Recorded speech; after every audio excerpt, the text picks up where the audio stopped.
Zolobad, in her first attempt at the World Cross Country Championships, absolutely running away from a world-class field in Lisbon 12 months ago.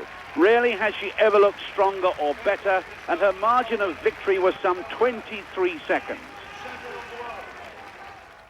Now here in the rain of Neuchatel, the Newcastle of Switzerland, the barefoot Contessa may well have to wear spikes as the sunshine of yesterday has vanished and the rain and high winds is bound to make this meadowland course very muddy in parts. Even so, Zolobad is the clear favourite to win again, for not only has she improved since last year, but the field is not as strong as it was in Lisbon.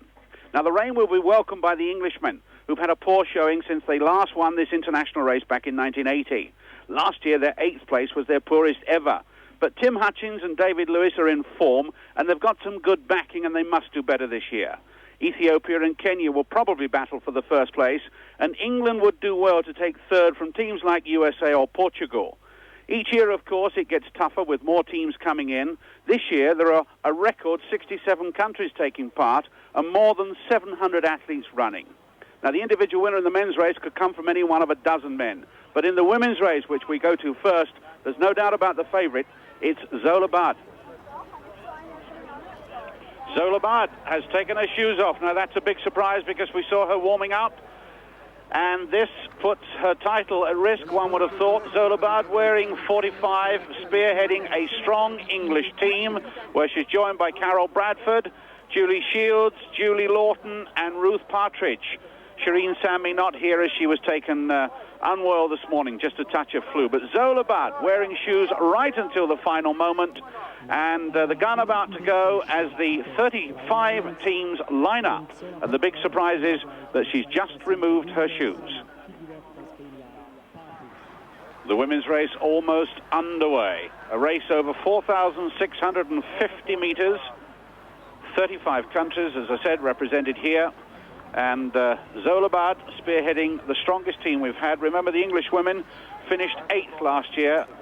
Their most disappointing showing ever. They're anxious to do better than that today. They have strong teams out, certainly from the United States of America and the Soviet Union, but they should do better than that 8th place. Zolobad, a renowned front runner, will want to get away to an early start, and the going is firm over the first part of the course. She will run around from the start line to in front of us on firm conditions, but when she gets to the far side of the track, conditions change considerably. It's hilly and muddy, and I wonder, Brendan, whether it was a wise decision to remove the shoes just before the off. Well, she came here yesterday, and it was a beautiful sunny day, and the course was very, very firm. You can see she's right in the lead already, but she looked around the course and she said, it's fine, and I'm going to run in bare feet. And since early this morning, it's been raining heavily here, and the course has changed dramatically. The conditions are quite treacherous in some parts, and we saw in the junior race one of the Kenyans who was in the leading group without any shoes on. He came adrift and he couldn't get operating. He finished in 2nd place, but I think he might have won it if he'd worn shoes. So it's a little bit of a risk, but Zola is an experienced runner now, and I wouldn't like to say that she's made the wrong decision. And it certainly hasn't taken her long to stamp her authority on this race. Fidatov of Romania is up alongside wearing blue, but they really are strung out. They've run less than 400 meters, and there's a gap of 100 meters between first and last at the moment. Zolobad picking away. It's not just the muddiness on some of the hills, but there are one or two flints about, and one would have thought that wearing shoes might have been a sensible suggestion. 174 is the girl from Romania, Fidatov.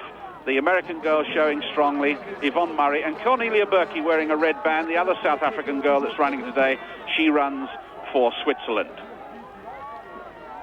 Well, already in that leading group, I saw Carol Bradford and Ruth Partridge and Jane Shields, and Zola Budd is striking out. You know, she's got 5-10 yards lead already, so the English girls are doing quite well today. But you can tell by the garb that some of the others are wearing, with hoods and hats and long tights, that apart from it being muddy, it's quite cold here. So you know, we've got all kinds of conditions here today. Flowing very smoothly indeed, and in the lead much earlier than she led last year. Remember, she is the defending champion. It took a little while, and she had girls with her, and Angela Tooby was up. Carol Bradford is up with her now, and Jane Shields is in 4th, so the England Julie Lawton is up there 5th. So the England girls packing tremendously well at the moment. I said Shireen Sami had a touch of flu this morning and didn't make the start line, but this is a much more positive start from the English team, and it's even more positive from the girl who is the clear favourite, Zola Budd, streaming away in bare feet. But it's on the far side of the course from us, and here's one of the hills where she really has to pick. There she is, picking away through some stony ground, but one wonders what's going to happen when she gets on the steep slopes. When we went around the course yesterday, we really found it difficult in fine conditions to hold our feet. Carol Bradford up there, there's one of the hills, and she's pecking her way around there, and she's certainly got problems. She's clear of all other trouble in terms of opposition, but she's got to pick and peck her way up this hilly course, and she's slipping and sliding already. Yes, Ron, she's having difficulty on those bits of the course. Again, here at that bend, she's moving out wide, and the rest of the girls are coming down much more comfortably.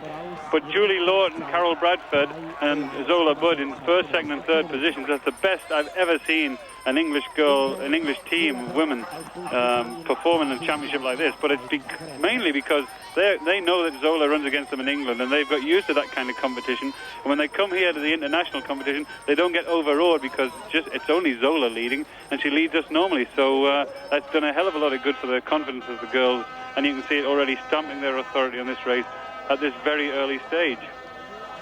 And the good news is that not only Zola Budd is leaving, but England, who haven't won this event since 1974, are packing superbly with 4 girls in the first 5. Coming up to the end of the first lap, and the gap is already 60 metres that Zola Budd leads Lynn Jennings of America. Lynn Jennings of America, then there's a Spanish girl in there, and then Carol Bradford, Julie Lawton is up there, Jane Shields is up there, and Yvonne Murray is running well too. But the gap is really growing all the time. This girl who thrives on front running, be it indoors, outdoors on the track, or outdoors on cross-country running. She really is running superbly. The team position at the moment appears to be England, Romania and Russia. The girl wearing 37 is in third place at the moment, is a French girl in fact, Martine Fays, 26-year-old. Martine Fays of France.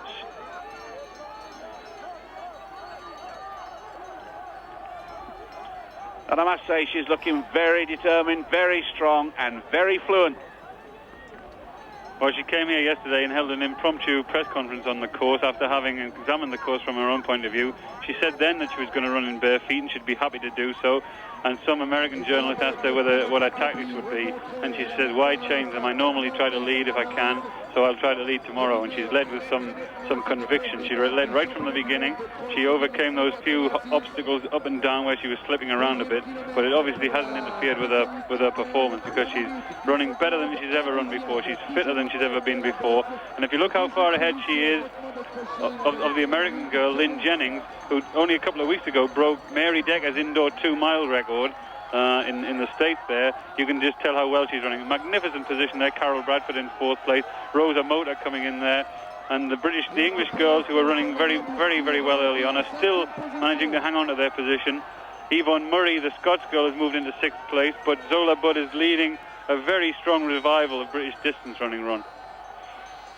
Indeed. I think that what we've seen as that gap grows, and it's now 100 metres, that the English girls are failing to survive the sort of pace that she's leading. They've gone back, they've been swallowed up a little by the pack. They're still leading on count back, and they still are doing much better than they've ever done, and it was a very spirited effort to go out in the way they did, but they are being swallowed up by some of the outstanding women athletes that are here today, as we might have expected. Watch this as she picks away around this partly man-made course, although it's far better than the hippodrome courses that we're used to seeing in Europe. It's much more akin to traditional British cross-country, but this is man-made, and there's been a few feet over it all already today, but she's picked away clearly there, not slipping at all, although we did see some slipping much earlier. That's the gap, and the lens is foreshortening that. Lynn Jennings of America, and then the French girl, Fays of France, then Carol Bradford. Rosa Mota is up there, Cornelia Berkey is up there, and we know that Yvonne Murray of Scotland is in that little pack there, and so too are 2 or 3 of the other English girls who are still packing well.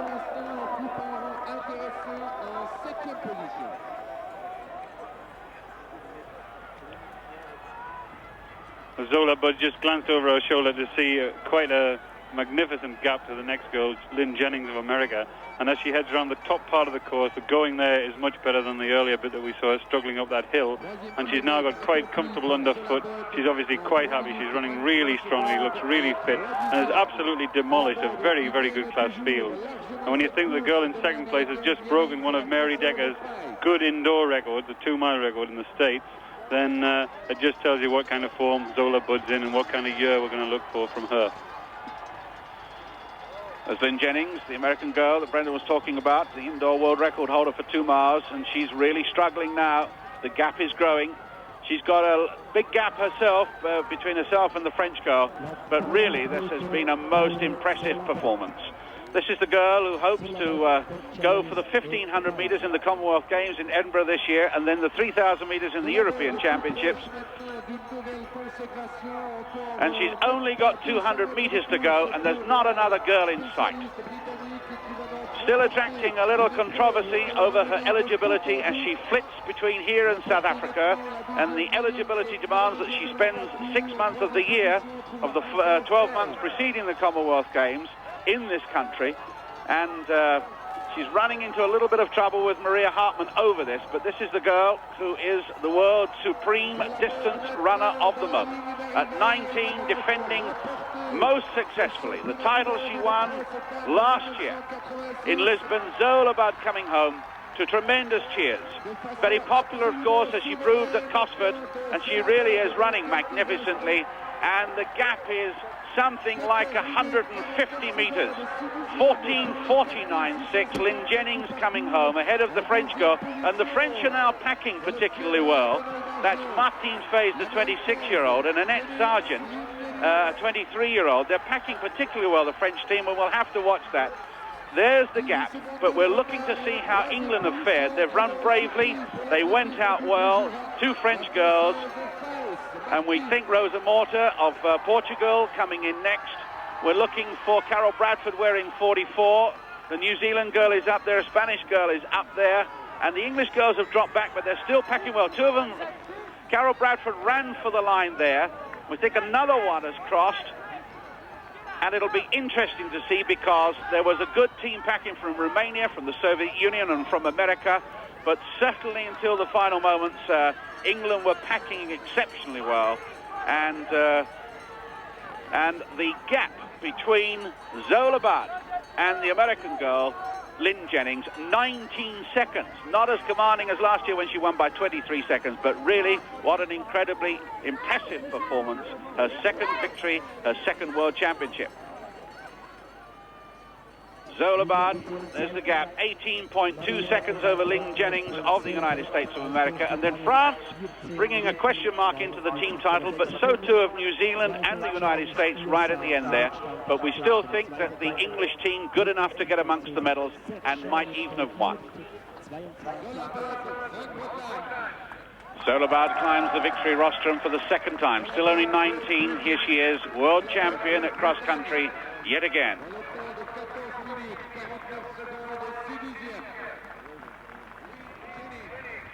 The girl who was second throughout the race, Lynn Jennings of the United States of America. Another very brave run. And the third girl here, Annette Sargent of France, just ahead of Martine Fays. The French girls finishing 3rd and 4th, but she just picked it to get the 3rd place there. Sargent of France. Unofficially, the team scores have been given as New Zealand the winners with 67 points, England in second with 70 points, France in third with 75, but we think that that is still open to dispute. We think that Jane Shields finished in about 34th place rather than the 40th place that Julie Lawton finished. We think it's going to be subject to some inquiry. England have done well to make certain of the silver medal. We think they still have a chance of gold. So now the men's race with 52 countries represented, 42 complete teams, and an England team who finished 8th last year, anxious to do something about it. It's a good England team, Tim Hutchins and David Lewis, Dave Clark and Steve Binns, Mick McLeod, Tony Milosorov, Bob Treadwell and Andy Wilton. Against them, strong teams. from the United States of America, from Portugal, and especially from Kenya and from Ethiopia, who have dominated this race for the past 5 years. And we saw in the junior race earlier today how there were 10 Africans in the first 11 runners. Tremendous spread in this international cross-country, and really it's been of enormous benefit to the third world, who are producing athlete after athlete, many of them who have the advantage of living at altitude, but many of them overcoming the disadvantage of the third world who do not have sophisticated facilities. David Lewis just across your picture there, right in the vanguard, and the Ethiopian team, their red vest. John Tracy, the mudlark there, one of the favourites. He's my favourite for today, but Brendan Foster seems to think that Alberto Cova of Italy might run well on these muddy conditions. Well, I would imagine yesterday when both Cova and Tracy came to see the course, Cova would have gone away happier than John Tracy because it was dry and sunny. But they've come back today and it's been raining all morning. There's Alberto Cova there, who's in really good shape, but when he saw the mud he wasn't so happy. It's also cold, and sometimes people like Alberto Cova don't like the cold. So it's tough conditions, but a really exciting race ahead.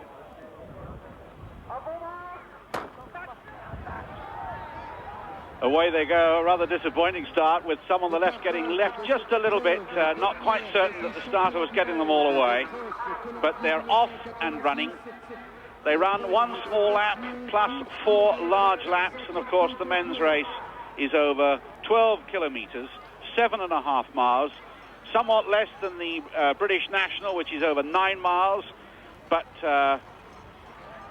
the conditions approaching something like a British cross-country, as you'll see when they get to the hills. Enough mud and a few small hills for them to feel that this is real cross-country, and certainly the temperature low enough for them to feel that they're in the middle of winter, that spring hasn't yet started. Well, Ron, often in the men's senior race here, you find the first couple of 100 metres, like 400 metres or so, which is a bit too quick, because you get people who really have got no intentions of leading later in the race, getting up there just because of enthusiasm. And what I would expect to find are the top athletes, the real contenders, will be just 10 yards or 15 yards. There's Alberto Cova there, right in the position I was expecting him to be, just off the lead, because you don't want to get carried away. You don't want to go too quick, because it's a 7.5-mile race. Well, let's give them some numbers to look at. First of all, the England team, a little chauvinistic perhaps, but they are a stronger team than last year. Steve Binns wears 60, David Clark 61, Tim Hutchins 62, Dave Lewis just gone through your picture wearing 63, Mick McLeod 65, Tony Milosorov 66, Bob Treadwell 67, Andy Wilton 68. Some of the more favoured runners, John Tracy of Ireland, the mudlark, he wears 58, Alberto Cova of Italy in blue 150, one of the top Americans, Pat Porter 310, but of course look for the Africans. Bekele Debele of Ethiopia wears 80. Mohamed Kadir wears 82. Fernando Mamidi of Portugal, the world record holder at 10,000 metres, he wears 237. And we're told that the Ethiopians have come up with another surprise man. Look out for an unknown Ethiopian at 20 years of age, Haji Bulbul, wearing 78. Good enough to beat their seniors at home. And there he was, he's just gone through the picture. Haji Bulbul wearing 78. The Deacon Stella's just gone through. Mamidi's just gone through the picture. The Kenyans beginning to show. Look out for Kip Koech, who was runner-up last year.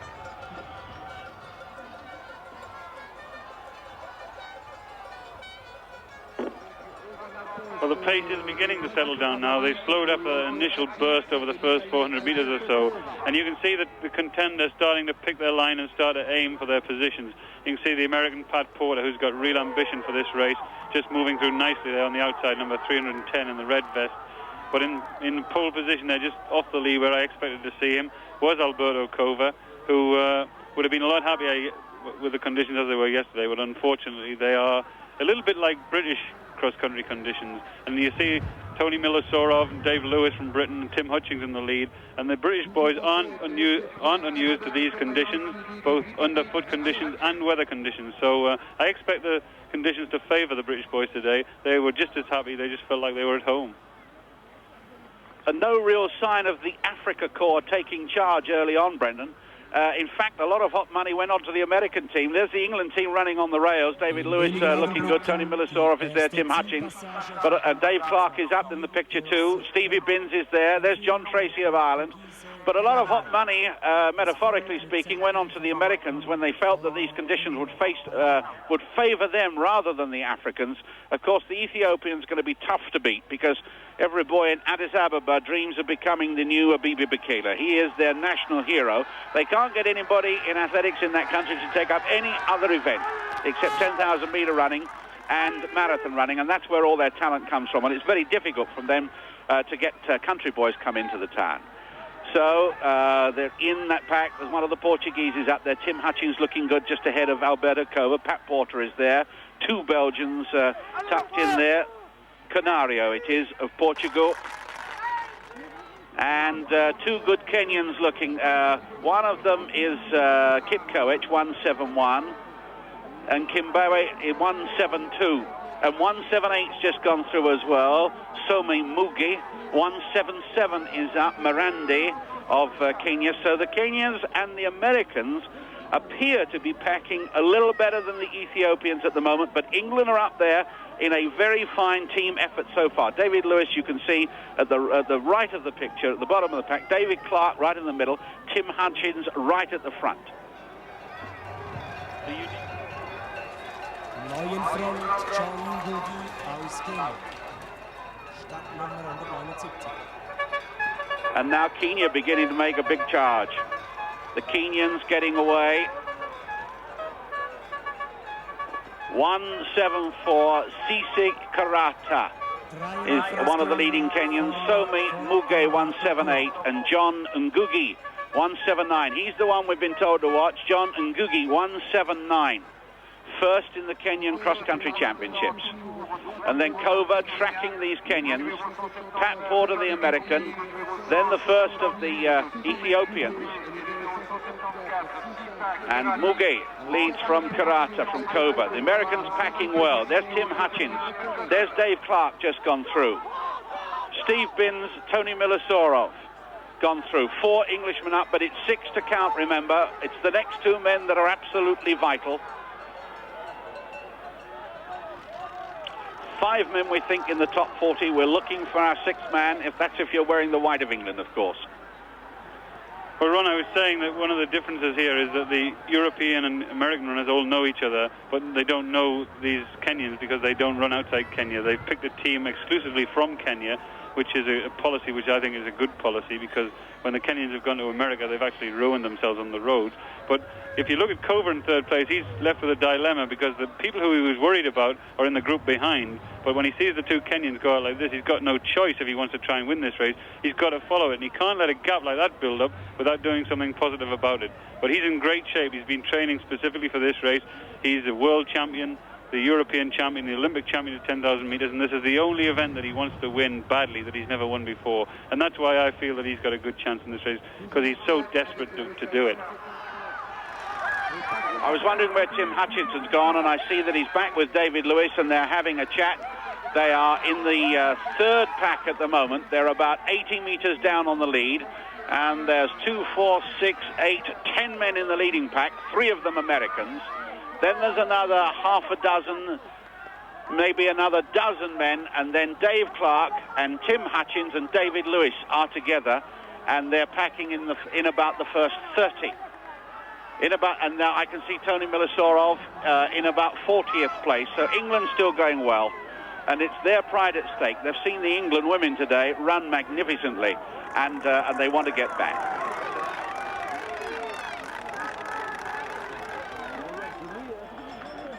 John Ngugi of Kenya is leading. Sam Muge of Kenya in 2nd place. Then Paul Kipkoech, the man who finished 2nd last year. He's the 3rd of the scoring Kenyans at the moment. Pat Porter of America, the Italian, the triple gold medalist at 10,000 metres. Kova of Italy there. Canario of Portugal, all in that leading pack.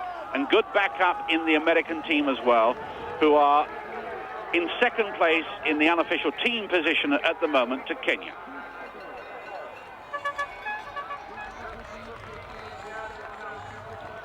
Now, in this next little pack, look for Joseph Kiptum, 173. He's better known as a 10,000-meter runner, so he's not going to run out of steam. 171 is Paul Kipkoech, 5th in the Olympic Games at 5,000 meters, 9th in the World Championships. Mugi is there, Some Mugi, 178, who was 3rd in this race in 1983, and maybe that gap is closing just a little. And Alberto Cova, world and Olympic champion at 10,000 meters, also the 1982 European champion, wearing the blue of Italy.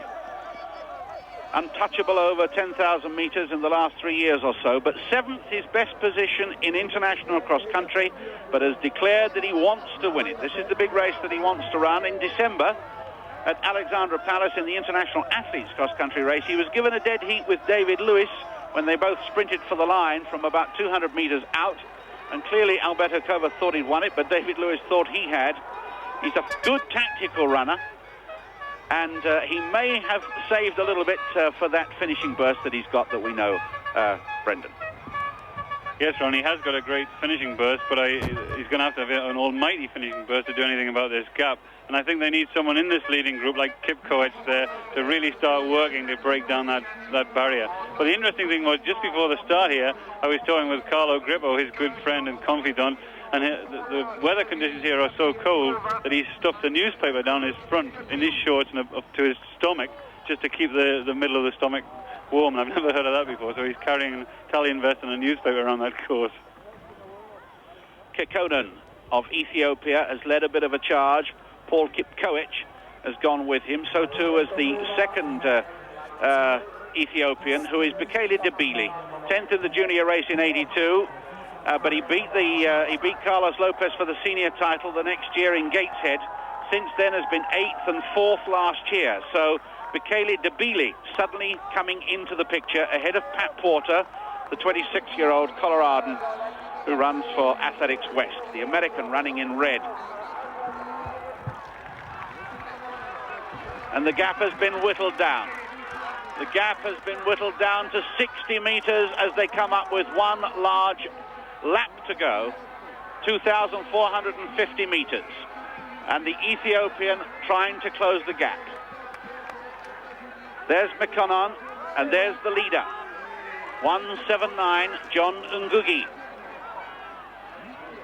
And the England challenge evaporating, the American one growing. Mekonnen, Debili, Kipkoech, Porter. 178 there is Some Mugi of Kenya. De Costella of Australia is running well as well, the Commonwealth Marathon champion. And it does look as though this brave Kenyan is tiring. John Ngugi. I can see David Lewis going through now, and he's 250 meters behind the leaders. And Tony Milosorov is going through. But the England boys are suffering a bit. There's a banner at the back for Marcus Riffel of Switzerland, but we haven't seen much of him. Here's this Ethiopian, Mekonnen. 171, Paul Kipkoech. 173 there, Joseph Kiptum. 178 is Some Mugi. Kova still there. Koskai is there wearing 175. And De Costello is at the back and leads the next group. Kenya still leading in the team challenge. Well, I think when the people get together tonight to discuss this race, they'll be most surprised, because the Africans have overwhelmed the Europeans and the Americans today. John Ngugi there leading from Kenya, and in second place behind him, just coming down that hill, is Mekonnen from Ethiopia. And then Kipkoech from Kenya, Debili from Ethiopia, then Pat Porter, the first non-African, in fifth place. Behind him, another Kenyan, Kiptum, number 173 there. So the Africans have really, and just before the race, people were saying the weather conditions wouldn't suit them and the underground conditions wouldn't suit them. Well, maybe the conditions haven't suited them, but they're not off running well. They're not telling you anything about their conditions at all. I mean, they're really running well. unusual in a race of this quality to see someone being lapped, moving aside quite kindly. But they're the difficult part of the course, and at the back of the shot there is Alberto Cova, who I thought would win the race, and proved to be wrong, but he is the leading European, and people have been talking about the strength of the Europeans in distance running, but these Africans haven't taken any notice of that. Pat Porter running remarkably well, very, very good run, the American champion. Good position in amongst those Kenyans and Ethiopians, but there are 5 Kenyans and Ethiopians in the first 6 and one American.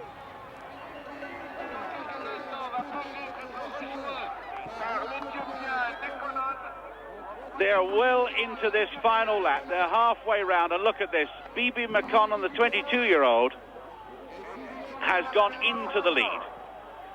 McConnell really is going well. He's a nephew of Abibi Bikila, and he ran third in Tokyo in February, and he's a 2:08 marathon runner, and look at him now. He really is sprinting. I said it was the desire of every boy in Ethiopia to dream of becoming the new Abibi Bikila. Well, here's his nephew taking the lead, but suddenly it's given new heart to the Kenyan. John Ngubi has decided not to give up, and he's going to go with him.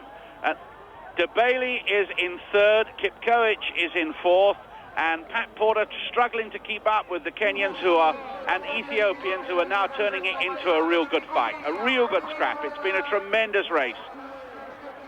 Look at these two locked together. 173 is Kiptum in third. 173 is Kiptum, and he's having his battle with DeBailey. And still the Ethiopian trying to pour on the effort, and they've got something like 600 meters to go.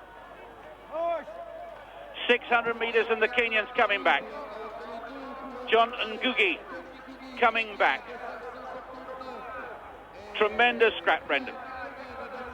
Well, Ron, I think he led for so long and he was so far clear at some point that he probably lost a little bit of concentration in Ngugi, the Kenyan, who's now back in the lead because he's been woken up by McConnon, the Ethiopian, who's given him something to do, to fight about. And third place, DeBailey there, and behind him, number 173, Kiptum of Kenya.